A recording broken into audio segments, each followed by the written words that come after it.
Welcome to Kigali Motorbike Rental.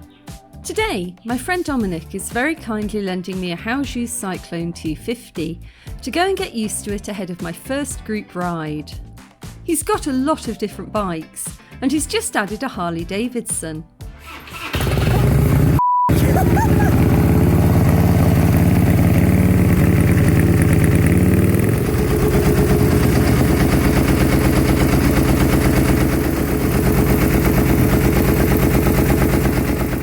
You can certainly hear it coming. Alright guys, so this is the Cyclone. Bye. Rear brake is your friend. Okay, rear brake is my friend. I'm not going anywhere. I'm not moving. I'm not moving. Oh, yeah. Okay. The light. Okay. Alright. Fuck. I'm trying. Oh my god. Okay. Bye-bye. Oh, fuck.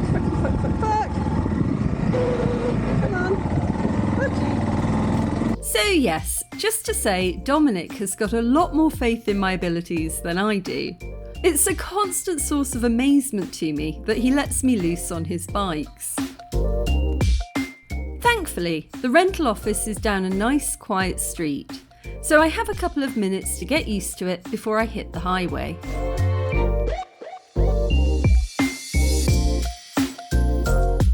Oops, had a little stall.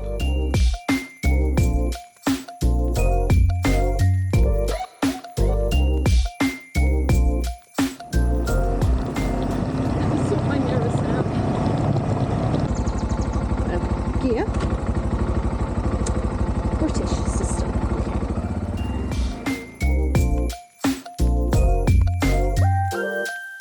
Right, here we go. Just mind the potholes on the way out.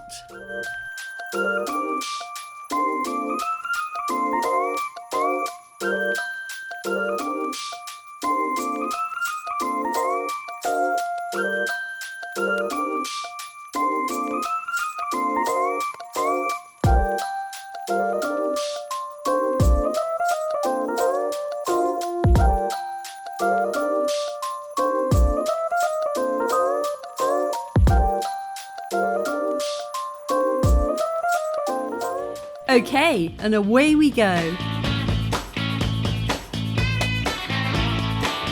So we're heading out of town on the NR5 southbound to Bugesera.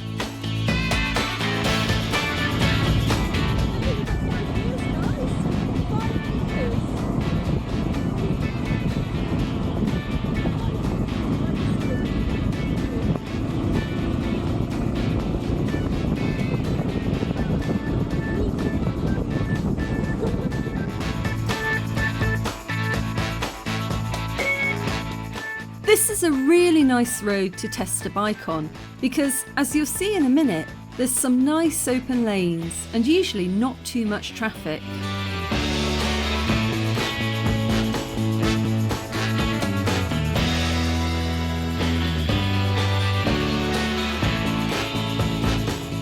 It's a beautiful day for a ride, bright blue skies, and just look at that view.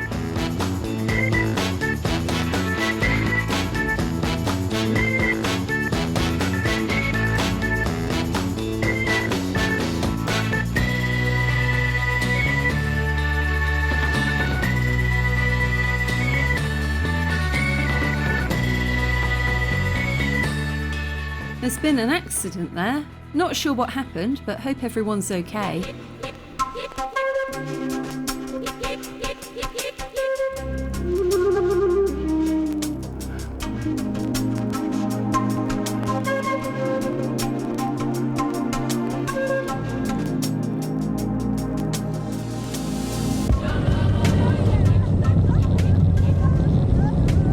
I am definitely enjoying myself. Beautiful open roads.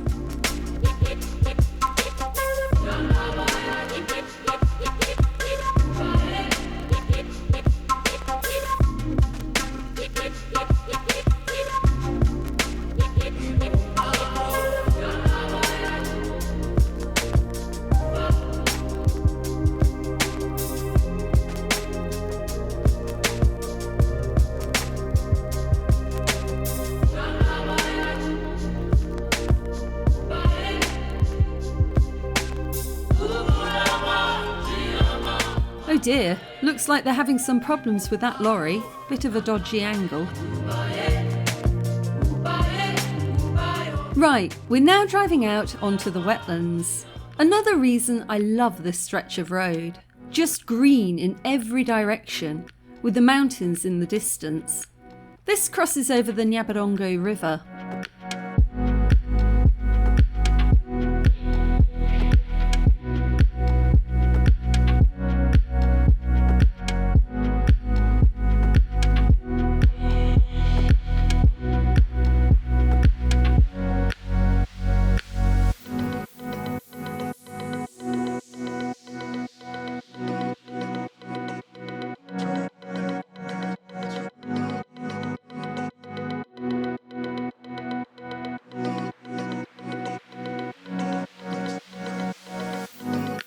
If you want a nice afternoon out of town, there's a beautiful place up here called Bugesera Lodge.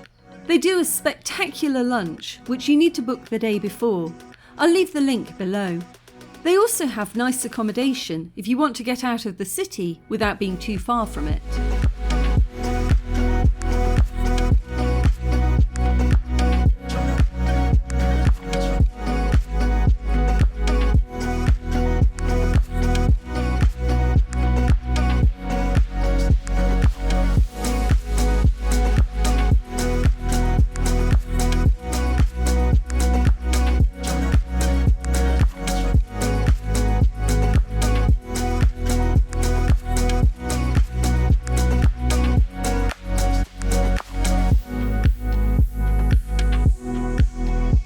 I was looking for a little coffee shop to pull over.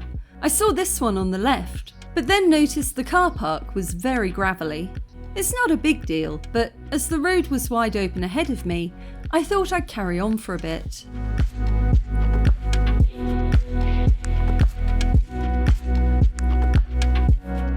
This is a fun sign.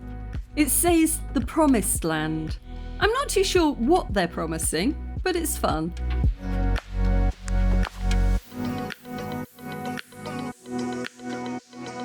Aha! A completely abandoned petrol station.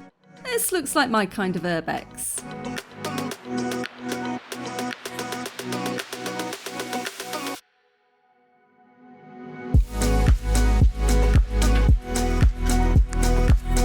Let's pull up and take a breather.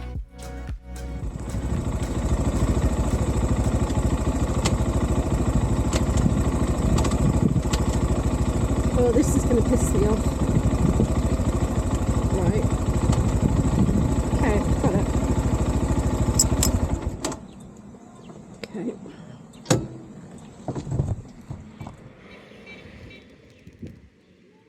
Hi guys, so I've just taken a 25-minute test drive out towards Bugesera, pulled up in this quiet little place.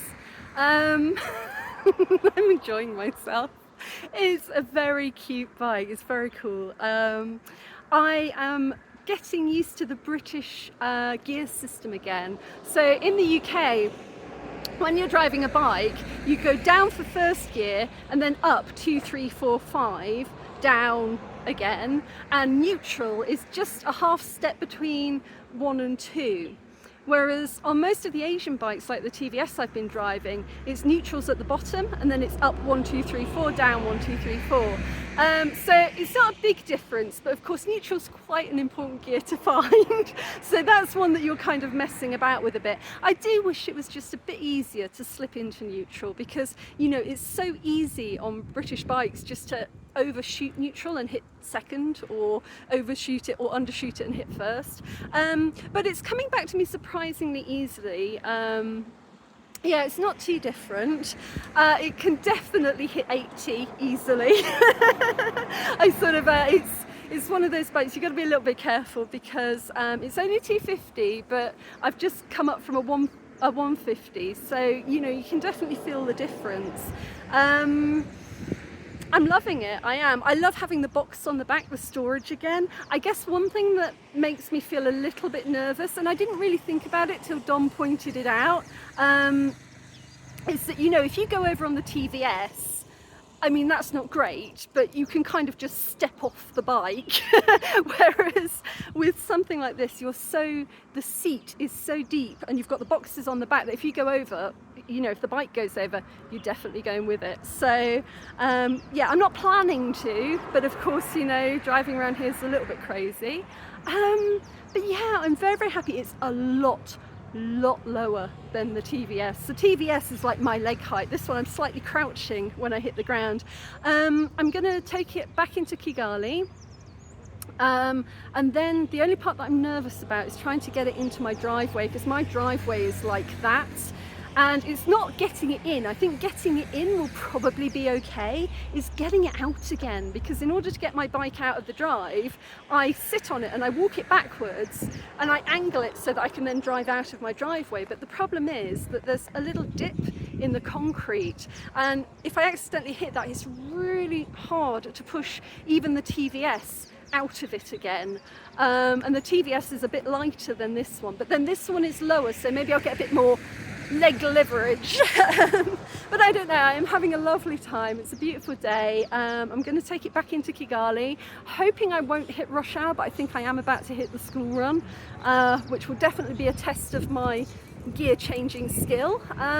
Let's take it home. It's got a lovely purr to it. I'm very happy at the moment. Yeah, let's go. Just as I was getting ready to leave, a lady came up to me. I was debating whether to include this or not, but it's a really common interaction that you will have at some point if you stop in rural areas of Rwanda. So it starts off very pleasant. She says hello and asks how I am. She starts talking to me in Kinyarwanda, and I tell her that I don't understand and only speak a little Kinya.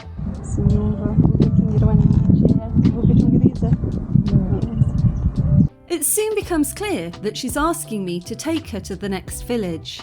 Now, the problem here is that I have never taken a pillion passenger before. I'm definitely not about to take one when I'm test driving a bike I've never driven before, and when I've never met the person before, and when we can't communicate easily with each other. Any one of those will be a no, but all three together is a definite no. I'm not being unkind, I'm just being safe. So I try my best to explain why I won't do that. And then this is the bit you will hear wherever you go in Rwanda. Once she realises that I won't give her a lift, she switches to Sorry. Give me money. Give me money. No. give me money, gicheya just a little bit. When I say no a second time, we stand there in awkward silence until I leave. You will find that all across Rwanda you will get this from adults and children. Even people who don't speak any other words of English are able to say give me money absolutely perfectly. It's an uncomfortable situation. It does happen in the UK. In major cities, sometimes people ask you if you have spare change or money for the bus, but nowhere near on the level it happens in Rwanda. Sometimes people will walk up to you in the street and say, give me money, without even saying hello. I understand why people do it, because why not? If you have nothing, where's the harm in asking? If I was in their shoes, would I do the same thing? But it also creates an awkward atmosphere for people visiting the country. There have been times when I wanted to stop and take pictures of the beautiful scenery in Rwanda, but when I see people by the side of the road, I keep going because I don't want to have to deal with give me money. Everybody deals with it in their own way. If I have a little change in my pocket, sometimes I will give it. But often I don't travel with much cash because I use mobile money instead. I'm also not about to stop what I'm doing to go and ratchet through my bags for my wallet. If you're visiting, you might feel a lot of pressure to give money every time you're asked. It is absolutely up to you, but really don't feel that you must. Giving money every time somebody asks can also perpetuate the idea that foreigners are walking ATM machines and that this approach will always work. I definitely feel the income disparity when I pull up on a flashy motorbike, but at the same point, I don't feel too guilty, as this woman is very nicely dressed and doesn't appear to be in any distress. She does just seem to be chancing it. So we all wrestle with this in our own way. But the longer you live somewhere, the less likely you are to give handouts to strangers on the street, and the more likely you are to support local businesses and projects through people that you know. Anyway, homeward bound. Okay guys, you know the drill. Can't go out for a ride without somebody trying to kill me. Jesus! F***ing hell! Sorry for the expletives. Swearing and raising your voice is definitely not the done thing in Rwanda. But I think, under the circumstances, it's kind of justified. That was a lady on her mobile phone who didn't give a crap about anybody else on the road. I'm not sure where she thought I was going to go. There's a cyclist on my right, and I think she would have been quite happy to kill us both, so long as she didn't damage her car.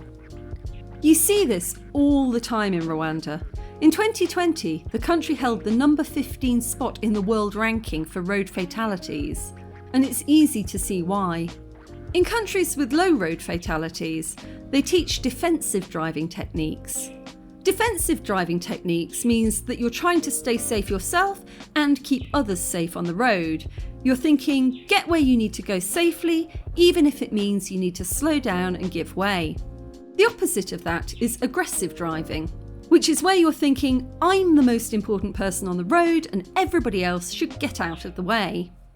The lady we just encountered was a perfect example of aggressive driving and a crash course in how to get yourself and others killed. That won't be the last time we see that on this drive. Sorry to preach, but I just don't like the number of near-death experiences I have every time I leave my house. I've seen bodies pulled off the side of the road and it isn't funny. I'm going to skip ahead a bit here because we're just going back the same way.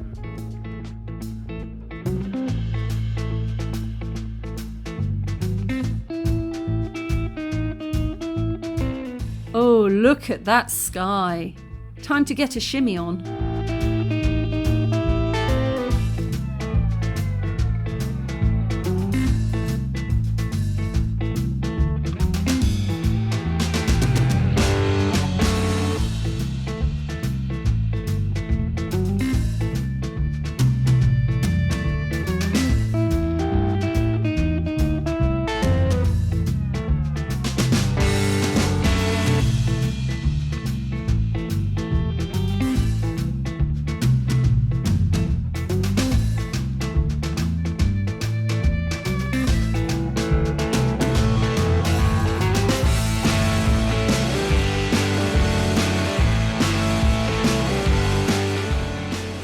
We're just coming down into Kigali now, Sonotubes roundabout.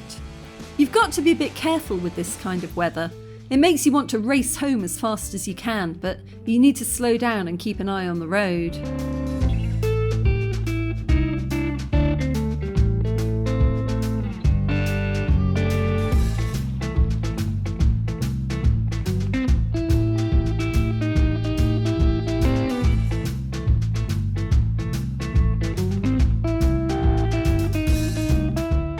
This is my nemesis corner. Turns out I'm not the only one who's come off her bike here. It's a pretty nasty bend, but the cyclone has handled it smoothly.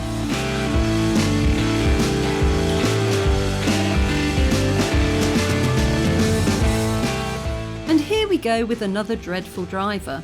Watch this poor guy ahead of me have to swerve out of the way as some utter plonker pulls right out in front of him.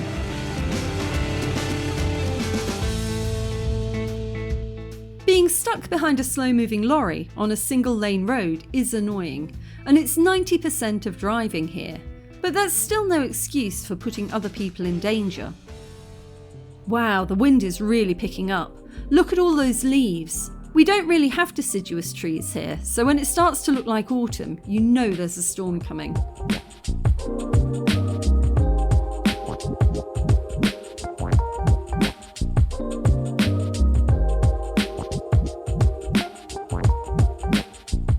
Up round the back of the convention centre, just on the tip of my wing mirror.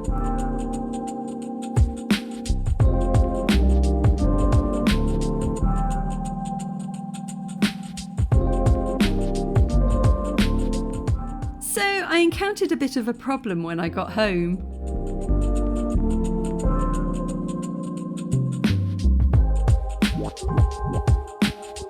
I'm looking for a rock to try and keep the gate open.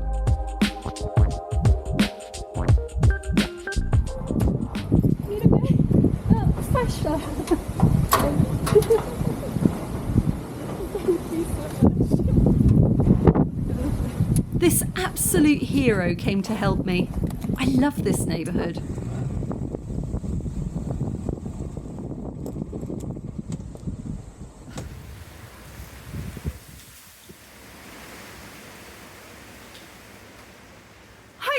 I've just got home. I had such a fun time, but coming back was a little bit hair-raising because I don't know what's happening. There's a massive storm coming in over Kigali, wind everywhere, leaves everywhere, drivers everywhere. But I made it back and I got into my driveway, and my neighbour, I had to stop somebody because I have a metal gate, big metal gates, and of course I opened the gate to bring my bike in and the wind just immediately kept shutting it. So I had to ask somebody to hold the gate whilst I came in. But I'm parked up. I've got the bike in. It will be interesting to see if I can get the bike out. I'm going to take it for another outing tomorrow.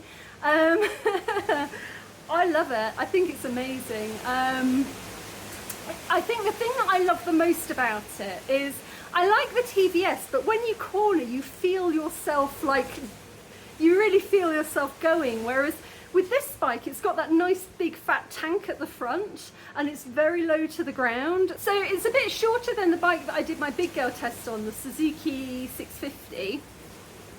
But it's got that same bike feel. I don't know if you know what I mean, but you know, when you're cornering on the TVS, you're like, okay, I'm cornering now, I'm going with my bike and I'm cornering, and you can feel the center of gravity is very high. Whereas this, and the big tank and the very, very good brakes, you feel like the front of the bike feels almost like a separate entity. I know this sounds crazy, but I always liken riding motorbikes to riding horses. There's this sense, like, you know, when it's slowing down, you feel the front of the bike push back and you feel it kind of sink down into itself. I think that's what I mean. It sinks down into itself and you feel that, and I just really associate that with nice bikes because it feels like there's a proper entity underneath you. I do love the little TVS Star. I will be getting that back. I'm just borrowing this for a few days to kind of get used to it, and we're going on the bike ride. And then I'm going to swap back to the TVS, which could be kind of interesting to see how that feels after driving this. But yeah, I'm happy. You can see me, I'm happy. I've had a good day and I've got home just in time. It's about to pea down, so time to make myself some toast and tea and toast, and watch some Netflix. So it's pretty cool.